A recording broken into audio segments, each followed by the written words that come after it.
हरिद्वार के निर्दलीय लोकसभा प्रत्याशी उमेश कुमार मुकदमेबाजी को लेकर आए सामने, किया जमकर पलटवार। हरिद्वार लोकसभा क्षेत्र में चुनाव प्रचार के 24 घंटे बचते ही चर्चित निर्दलीय प्रत्याशी और सत्ताधारी भाजपा प्रत्याशी के समर्थकों में विवाद नामजद मुकदमे के बावजूद भी अपनी तेज रफ्तार के साथ तूल पकड़ चुका है, जिसे लेकर हरिद्वार लोकसभा क्षेत्र के निर्दलीय प्रत्याशी उमेश कुमार ने सत्ताधारी भाजपा प्रत्याशी पर जमकर जुबानी हमला बोला है। अपने समर्थन में भारी जनसैलाब के कारण चर्चा का विषय बने हुए निर्दलीय प्रत्याशी उमेश कुमार के मुताबिक रोड शो के लिए पुलिस प्रशासन सहित निर्वाचन आयोग की अनिवार्य अनुमति के तहत उनके द्वारा रोड शो किया जा रहा था, जिस दौरान विरोधियों ने उनके काफिले में जबरन एंट्री का प्रयास करते हुए अभद्रता को अंजाम दिया है। उन्होंने पहले बसपा और अब भाजपा में शामिल हुए स्थानीय नेता सुबोध राकेश की मानसिकता को खराब बताया। निर्दलीय प्रत्याशी उमेश कुमार ने कहा कि चुनावी हार के डर से भाजपा प्रत्याशी त्रिवेंद्र सिंह रावत बौखला चुके हैं। उन्होंने पूर्व का इतिहास दोहराते हुए कहा कि पहले भी मुकदमेबाजी से वो कभी डरे नहीं थे। उन्होंने चुनौती देते हुए कहा कि अपनी सरकार के बल पर जब फर्जी मुकदमा करा ही रहे हैं तो उन्हें अब गिरफ्तार भी करके दिखाएं। उन्होंने कहा कि सुबोध राकेश बहुजन समाज को छोड़कर संविधान के कातिलों के साथ खड़े हो गए हैं, जो बेलरा के चर्चित प्रकरण में आधी रात को मेरे घर मदद मांगने आया करते थे। लोकसभा प्रत्याशी उमेश कुमार ने कहा कि वो उनका ज्यादा मुंह न खुलवाए, वरना बात बहुत दूर तक जाएगी और भाजपा प्रत्याशी त्रिवेंद्र सिंह रावत की गलती से पहले भी उनका राजनीतिक करियर चौपट हो चुका है और अब 4 जून को भी वही उदाहरण और इतिहास दोहराया जाएगा। खुद पर हुई मुकदमेबाजी को लेकर निर्दलीय लोकसभा प्रत्याशी ने कहा कि 2 अप्रैल 10 मुकदमे और दर्ज कराए, एक आध मुकदमे से क्या होगा। अरशलान अली की खास रिपोर्ट।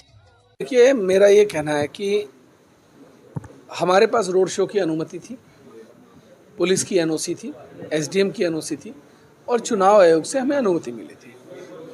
तय समय पर हम रोड शो कर रहे थे। उस समय जबरदस्ती अपना काफिला लेकर भीड़ में घुसने का प्रयास किया त्रिवेंद्र सिंह रावत जी ने और उनके समर्थकों ने। उसके बाद हुटिंग की, बदतमीजी करने का प्रयास किया। मैं तो काफ़ी आगे निकल गया था, मुझे नहीं पता पीछे क्या हुआ है। उनका ये कहना है कि मेरे समर्थकों ने उनके समर्थकों को मारा पीटा और गलत बातें बोली। उनका कहना है कि अनुसूचित जनजाति शब्दों का इस्तेमाल किया। मेरा कहना है कि मेरी रैली में आधा बहुजन समाज था।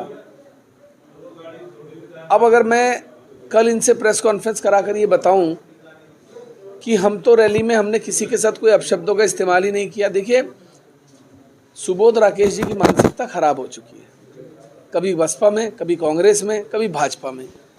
एक तरफ तो संविधान बचाने की बात करते हैं, एक तरफ वो कहते थे बहुजन समाज खतरे में है, भाजपा जो है बहुजन समाज को ख़त्म करना चाहती है, भाजपा संविधान की दुश्मन है।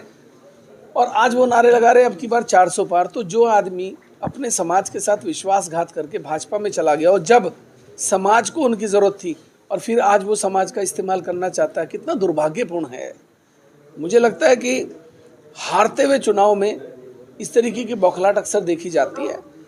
तो त्रिवेंद्र सिंह रावत जी चुनाव हार चुके हैं। और बात रही मुकदमे की, तो त्रिवेंद्र सिंह रावत जी, आप मुख्यमंत्री थे, आपने मेरे खिलाफ दर्जनों मुकदमे दर्ज किए, आपने मुझे जेल में डाला, मैं तब नहीं डरा आपसे। और आपको अगर ये गलतफहमी है कि आप ऐसे फर्जी मुकदमे दर्ज करा के मुझे दबा लोगे, डरा लोगे, तो अपने दिमाग से गलतफहमी निकाल दीजिए। हम आपके साथ आर पार की लड़ाई लड़ने को तैयार हैं। ऐसे दर्जन मुकदमे भी आप दर्ज कराएंगे ना, तब भी हम खुल के आपके सामने खड़े हैं। और दूसरी बात, हिम्मत है तो उमेश कुमार को आके गिरफ्तार करो। मुकदमा दर्ज कराया ना, आपकी सरकार है, आप में दम है, गिरफ्तार करो। मैं भी देखता हूँ कितना ताकत है आपके अंदर। मैं घर पे ही हूँ, रात को इसी में अपने रुड़की आवाज़ पर गिरफ्तार करके दिखाओ। और मैं आप नहीं गिरफ्तार करते तो मैं गिरफ्तारी देने आऊँगा, बताइए कहाँ आना है। मैं भी देखता हूँ मुझे कहाँ बंद करोगे। इस तरीके की उलझुल हरकतें नहीं करनी चाहिए, ये गलत है। और समाज का इस्तेमाल जो सुबोध राकेश जी कर रहे हैं, जो उनकी आदत है शुरू से, ये गलत है। बहुजन समाज का इस्तेमाल उनको नहीं करना चाहिए। और ख़ास तौर पे अब तो वैसे भी वो बहुजन समाज को छोड़कर संविधान के कातिलों के साथ खड़े हो गए हैं जाकर। मुझे लगता है कि उन्हें अपने गिरबान में ज़रूर झांकना चाहिए और उन्हें ये भी झांकना चाहिए कि आधी आधी रात मेरे घर आते थे आप मदद मांगने, मैंने मदद की। बेलडा प्रकरण में रात को आप 1:30 बजे मेरे घर आए थे, मैंने आपकी मदद की। और दर्जनों मामले ऐसे हैं जिनमें मैंने आपकी मदद की। और अब मेरा ज़्यादा मुंह ना खुलवाइए, वरना बात बहुत दूर तक जाएगी। और फिर आप ये मत कहिएगा कि जिस चीज़ से बचने के लिए आप भाजपा में गए वही चीज़ आपके गले पड़ जाए। इसको आप यही समझिएगा कि मैं आपको सलाह दे रहा हूँ, मित्र रहे हो आप मेरे, तो हल्की बातें ना करें। अगर बच्चों में कहीं झड़प हो भी गई थी तो बड़े होने के नाते आपका फ़र्ज़ था कि उन बच्चों को आप समझा बुझा कर भेज देते।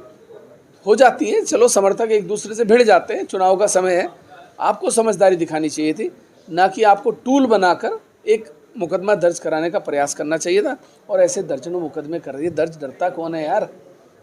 करिए। तो कहीं ना कहीं उम्मीद, मेरा इतिहास बहुत अच्छे से त्रिवेंद्र सिंह रावत जी जानते हैं।